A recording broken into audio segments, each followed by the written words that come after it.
Bax, təsəvvür et ki, sən otaqdasan, kimsə qəfildən qapını taybatay açır, otağın ortasına qədər gəlir və var gücü ilə qışqırır. Qurban Qurbanov hesabat konfransına niyə qatılmadı? Və heç nə demədən dərhal çıxıb gedir. Hə, tamamilə heç bir cavab vermədən. Hətta sənin reaksiyanı belə gözləmədən qapını çırpır və çıxır. Havada yalnız bu tək qışqıran sual asılı qalır. Düzdür və sən artıq başqa heç nə barədə düşünə bilmirsən. Zehnin tamamilə o boşluğa kilidlənir. Elədir ki, var. Xoş gəldiniz bugünkü dərin araşdırmamıza. Bugün əlimizdə nə uzun-uzadı tədqiqat işləri, nə mürəkkəb qrafiklər var, hətta onlarla səhifəlik siyasi analizlər də yoxdur. Bugün sadəcə bircə cümləmiz var. Amma bu sıradan bir cümlə deyil. Bəli, bugünkü missiyamız məhz bu tək cümlənin informasiya dünyasında diqqətimizi necə əsir aldığını tapmaqdır. Yəni, yaxşı, gəlin bunu aydınlaşdıraq. Mənbə o qədər lakonikdir ki, adam lap təəccüblənir. Sözün düzü, ən güclü informasiyalar bəzən nələrin deyildiyindən yox, əslində nələrin deyilmədiyindən doğur. O havadan asılı qalan suallar var ha, məhz onlar beynimizi manipulyasiya edir. Dəqiq. Gəlin biraz geri çəkilək və bu sualın anatomiyasına baxaq. Çünki yəni bu qədər diqqət çəkməsi sadəcə təsadüf ola bilməz. Əlbəttə. Burada məsələnin kimin ətrafında cərəyan etməsi çox vacibdir. Bəli, cümlədəki ada diqqət yetirək, Qurban Qurbanov.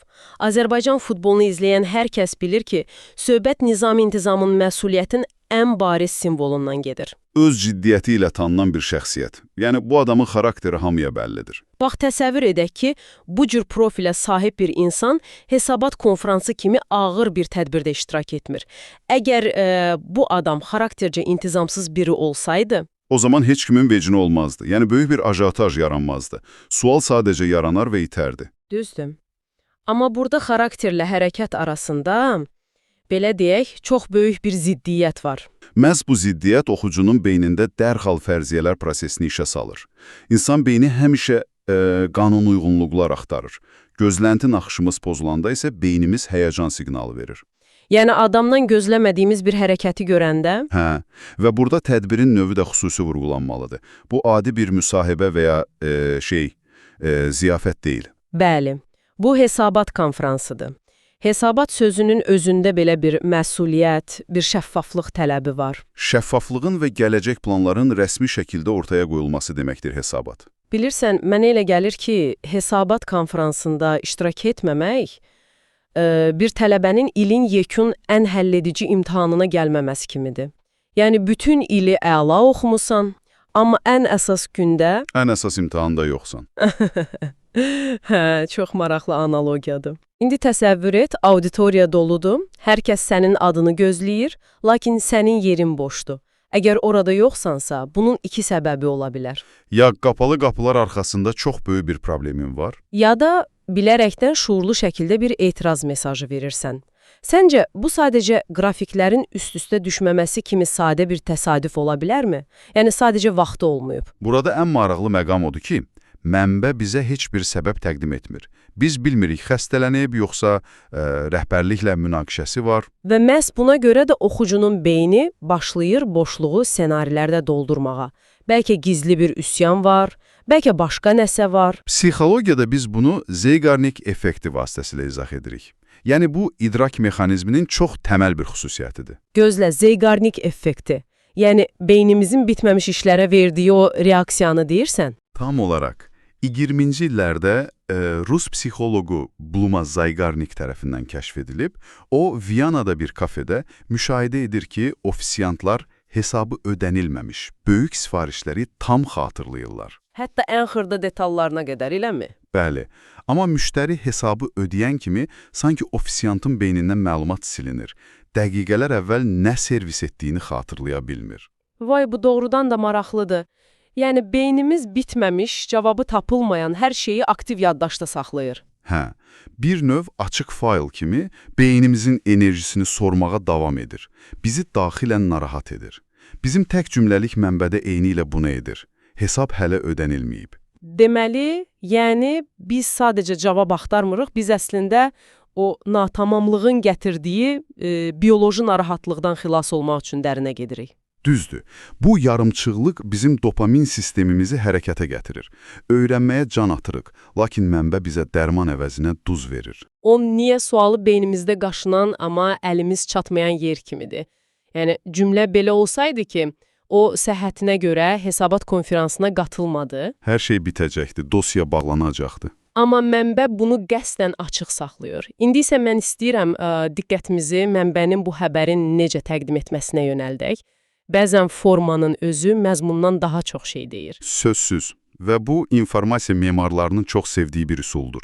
O qaranlıq boşluğu sanki böyük bir neon lövhə ilə işıqlandırırlar. Bax, məhz burada dizayna, vizual təqdimata gəlirik. Qaynaq mətnindəki o tək cümlənin sonuncu sözünə diqqət edək.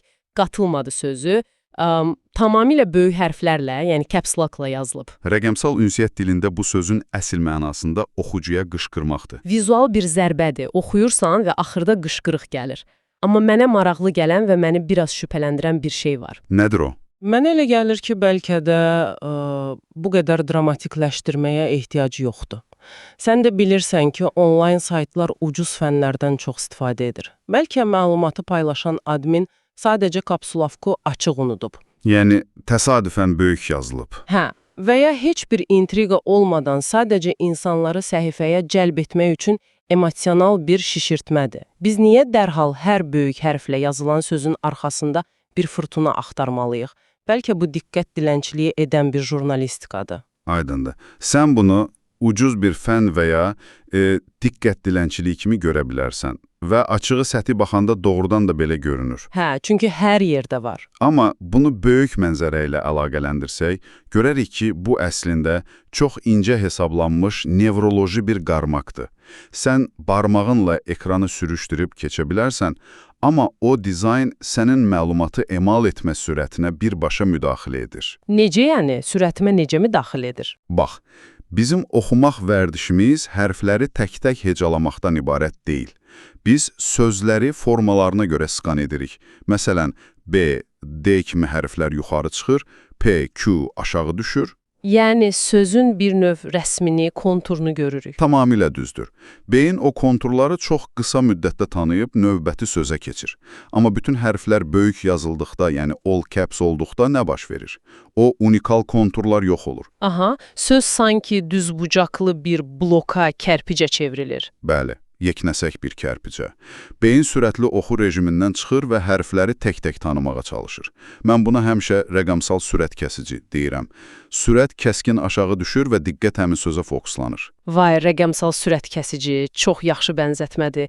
Yəni, biz avtopilotda ekranı sürüşdürəndə bu qatılmadı kərpici bizi tormozlamağa məcbur edir. Bəli. Və elə o anda Zygarnik effekti yenidən işə düşür. Niyə? Niyə qatılmadı? Yəni, o böyük hərflər sadəcə süni bir həyəcan yox, sənin diqqətini məcburən saxlamaq üçün lingvistik bir tələdir. Sən bunu belə izah edəndə doğrudan da aydın olur ki, bu qətiyyən təsadüf ola bilməz. Sanki yolda 100-lə gedirsən və qabağına beton çıxır, dayanmalısan. Dəqiq. Və informasiya əsrində ən dəyərli valyuta nədir? Sənin diqqətin. Tipik xəbərlər dənizində oxucunu saxlamaq çox çətindir. Mən bunu indi bizi dinləyənlərlə bağlamaq istəyirəm. Sən, bəli, sən. Növbəti dəfə telefonda sosial medianı sürüşdürərkən, böyük hərflərlə yazılmış belə bir başlıq görəndə sadəcə bir anlıq dayan. Beyninin necə manipulyasiya edildiyini hiss edəcəksən.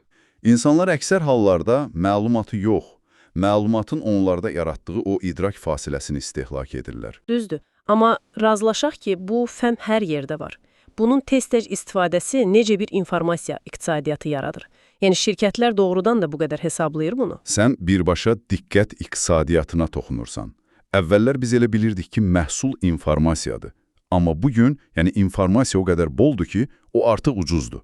Ən qıt olan sənin bir neçə saniyəlik diqqətindir. Şirkətlər də o saniyələr üçün milyonlar xərcləyirlər. Elədir. Paradoks ondadır ki, əgər sənə məlumatı tam versələr, yəni səbəbi desələr, sən oxuyub gedəcəksən.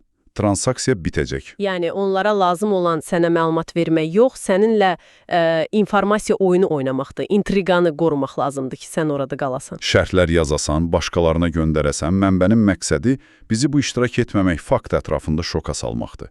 Biz əslində illüziyaçının sağ əlindəki boşluğa baxıb, sol əlindəki sehri qaçırırıq. İllüziya. Bu müqayisə lap yerinə düşdü. Mənə o köhnə hekayələri xatırlatdı. Qəsrdə otaqların hamısının açarı səndədir, amma yalnız bircə qırmızı qapını açmaq olmaz. Hə, klassik sirri qapısı. Bəli, arxasında nə olduğunu kimsə bilmir. Bəlkə heç nə yoxdur, sadəcə tozlu otaqdır. Amma qapının özü səni dəli edir. Bütün qəsrin sərvəti yaddan çıxır. Bax, bugünkü cümlə o böyük hərflərlə qatılmadı, məhz o qırmızı qapıdır. Çox gözəl bənzətmədir və ən qəribəsi odur ki, qapının arxasındakı gerçəkliyin heç bir əhəmiyyəti yoxdur. Əsas, sənin o qapının önündə nə qədər vaxt keçirməyindir. Diqqət iqtisadiyyatında sual artıq məqsədinə çatıb. Sən dayandınsa bitdi. Buna görə də bizim bu dərin araşdırmalarımız sadəcə məzmunu öyrənmək deyil, biz həm də oxumağı öyrənirik. Təqdim olunanı olduğu kimi udmaq əvəzinə metodu anlamaq öyrənirik. Tam olaraq. Və mən indi birbaşa sənə müraciət edirəm. Bugün sənə vəd etdiyimiz araşdırmada əlimizdə yalnız bir sir var idi. Hazır cavablar isə yox. Amma biz informasiyanın özünü yox, informasiya boşluğunu oxumağı öyrəndik. Bir sualın necə qoyulması bəzən verilən cavabdan daha vacibdir. Qapının niyə qırmızı rəngdə olduğunu, niyə qıfıllı olduğunu analiz edirik. Elədir ki, var. İndi isə söhbətimizi yekunlaşdırarkən səni yalnız faktlarla deyil, tamamilə fərqli, şəxsi bir sualla baş-başa buraxmaq istəyirəm. İndi düşün. Bu çox vacib məqamdır. Bugün kiminsə hesabat konfransında iştirak etməməsini və o boşluğun necə səs-küy yaratdığını müzakirə etdik. Əgər sən bugün öz həyatının vacib bir hesabat konfransına, istər bu böyük bir ailə məclisi olsun, istər işdəki əsas iclas, İstərsə də dostlarınla o çoxdan planlaşdırdığın görüş, qəflədən qatılmasaydın, nə olardı? Yəni, heç bir xəbərdarlıq etmədən yox olsaydın? Bəli. Arxanca qalan ən böyük hərflərlə yazılmış o sual nə olardı? Sənin o qəfil yoxluğun, sükutun, ətrafındakılara hansı hekayəni danışardı? İnsanlar sənin o boş stulunu hansı fərziyyələrlə doldurardı? Bu fikrin üzərində biraz düşünməyə dəyər. Möhtəşəm bir sualdır. Həqiqətən də bəzən harada olmadığımız kimliyimizi daha çox bəlli edir. Elədir. Vaxt ayırıb sükutların və bu informasiya fırtınalarının sirlərini bizimlə kəşf etdiyin üçün sənə təşəkkür edirik. Ümid edirəm, növbəti dəfə böyük hərflərlə qatılmadı görəndə bunun sadəcə bir rəqəmsal sürət kəsici olduğunu xatırlayacaqsan. Bəli, artıq bu qarmaqlara o qədər də asan düşməyəcək. Bizə qoşulduğun üçün çox sağ olun. Növbəti dərin araşdırmamızda görüşmək diləyilə. Özünə yaxşı bax. Görüşənədək.